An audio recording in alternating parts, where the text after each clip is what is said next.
So Lori Vallow, the crazy psycho cult mom, is back in court today, and now we have some more testimony from other people. Now we have one of her best friends. I shouldn't say best friend, but a close friend, giving testimony about her actually saying she's gonna kill her if she does this and that. So we're gonna get straight into this.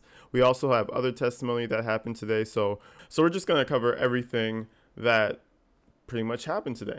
Now, grab your beverage. I got the chocolate milk. And hey, if you haven't had chocolate milk in a while, go get you some. It's one of the simple joys and pleasures in life. Let's go. She said that she would cut me up. And something about that she wasn't in the mental place to do that, but that she would get herself in that place to be able to do it. Now, whenever I always say when people are telling the truth compared to people who are telling a lie, you could clearly see this young lady is traumatized. And again, it's because she's thinking about those words in the moment as Lori told her, and that kind of brings up that trauma again. Ian's testimony started just about 15 minutes before court ended for the day. He described Melanie's relationship with Lori as close and very supportive. He said when Lori and Chad first shared their religious beliefs with him, he was open to it, but that quickly changed. He said the day after he married Melanie, she dumped his fears on him. You know what? That's crazy. So you mean to tell me I'm dating you all this time and they're telling me about their religion and, oh, that's really cool. Oh, I love the way you guys handle life and see things, right? And they're just regular folk. And then the second you marry me, you're going to whisper over to me and say, hey, I think my sister's a fucking psychopath. I think she's trying to bury evil people. Like, come on, bro.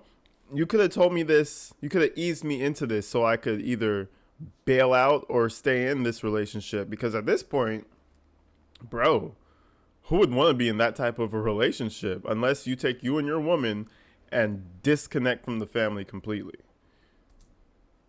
He got concerned, went to police, and recorded conversations with Chad and Lori, but they never confessed to a crime. Today, Audrey Baratario also testified she stopped being friends with Lori after Lori threatened to kill her. Let's back it up. This is the girl that Lori, she was just recounting and saying how Lori was like super vicious to her. This is her. And you could see by her posture, she's just a little dainty sweetheart. Like, you could tell she's not in here for all the action, as opposed to Lori. Just the personality alone. You could see Lori getting physical. At least I can. You know what I mean? Just that open, perky personality, all that shit happening. Something deeper happening there. Hold up real quick. I gotta shout you guys out for getting me up to 2K, right? 2K subscribers. I love you guys. Get me up to 3K. Make sure you tell your grandma, your auntie, your niece, your nephew, your cousin. Tell everybody, hit that subscribe button. Love you guys. Let's get back to it. Lori, after Lori threatened to kill her. She says Lori called her naive and trusting and that she would cut her up and bury her in a place where no one would find her. The defense then questioned Audrey and reminded her. It sounds a little familiar, right? I'm gonna cut you up and bury you where nobody could find you. That was already on the brain. That idea was already on the brain. Who knows how many people she would have did that to who were deemed unholy. You know what I mean? Yep. Dangerous woman. That she was under oath to tell the truth and that she never said any of this in the grand jury proceedings. Vallow's attorney, Jim Archibald, then said, quote, "You want the jury to believe that you didn't make this last crap up?" To which she replied, "I did not make it up." There's another angle of her. She looks like she would give Lori a little fight though. She wouldn't go down that easy. But that lady's crazy.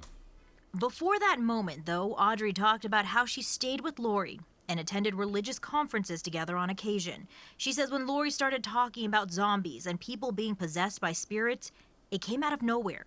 She said after a conference they attended in the summer of 2019, they went back to Lori's hotel, and Lori talked about wanting to get an evil spirit out of her then husband, Charles Vallow. Bro, She was on this shit way back at Charles. So this is why, remember when she got married to Chad Daybell? Daybell's wife died, and then Chad got shot by her brother. This was a scheme. They wanted to be together, and they're like, eliminate, and they actually got away with it.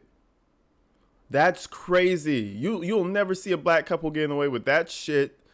Shit, maybe. And they got away with it, bro. That's crazy. They got away with that shit. They just took it too far and got rid of the kids. That was because adults, they're grown, you know? But you garner more attention from everybody when it's a child involved, because children are more on the helpless side. So Audrey says everyone held hands and performed what's known as a casting to remove the spirit from Charles. Audrey told the court she felt uncomfortable. Charles died in July of 2019. Lori's brother, Alex Cox, shot and killed him in what he claimed at the time was self-defense. In October of 2019, Lori and her niece Melanie Boudreau, now Pulowski, visited Audrey in Missouri. During that trip, Audrey says Lori brought up the idea of working on Tammy because she now had a spirit that needed to be taken out. Later that month, Audrey met up with Lori and her niece Melanie in Hawaii. That's when Audrey says Lori told her Tammy died. They knew each other. I didn't know that, bro. They did a whole chanting circle on your boy Vallow, bro. See, now, if my wife did a fucking chanting circle around me and said they're trying to cast out the evil spirit, bro, I'm out. I'm out ski. I'm telling you right now. I'm not sticking around for that, because you know why? Her brother just might shoot me. It's crazy that the whole family is fucked, from the sister to the brother to everybody that she associates with on that culty side. It's crazy. As we've reported, Tammy died on October 19th of 2019. Wild. Extreme religious beliefs have been an integrated part of this case, and I caught up with Leah Satilli previously to talk about those beliefs. She's the author of the book When the Moon Turns to Blood, but she's also a journalist who reports on political and religious extremism in the West. Lori, She saw that bag. She was like, "Hey, this is crazy. I could write something on this. Let's go." She saw that bag and got to work. and Chad had a tight community of people around them who were entertaining these ideas of light and dark spirits and zombies and people transforming into another person that could then be eliminated. I think that the Lori Vallow and Chad Daybell case is an example of what happens when extreme belief starts mainstreaming. Even though they held these really fringe beliefs, they weren't wearing camo and carrying an AR-15 at the Capitol and sort of wearing these costumes that we recognize as maybe sort of extreme. These are people who were, going to yoga classes and were, members of their local. Why are you gonna bring up storming the Capitol and putting on camo? That's a bit. We kind of went off track here. I mean, that's a whole story for itself. But I have a lot of opinions on that whole thing, so I'm not even gonna get into it. But yeah, people are fucked up, and they're all around us. That's why whenever there's a red flag for me, I just don't fuck with you. I'm sorry. If there's a red flag and I feel like you might be a psycho, because trust me, there's more than you think, I'm just not fucking with you. Simple. Local LDS ward. So I think that it's a little bit of a wake-up call for everyone to really look at, when people start talking about beliefs that are religious, that are extreme, that maybe we all need to pay a little bit closer attention to what the wider implications of those could be. Sergeant Vincent Kaikamani with the Fremont. She's saying we have to look at what the wider inclinations of those things might be. I've said it for years. It's control.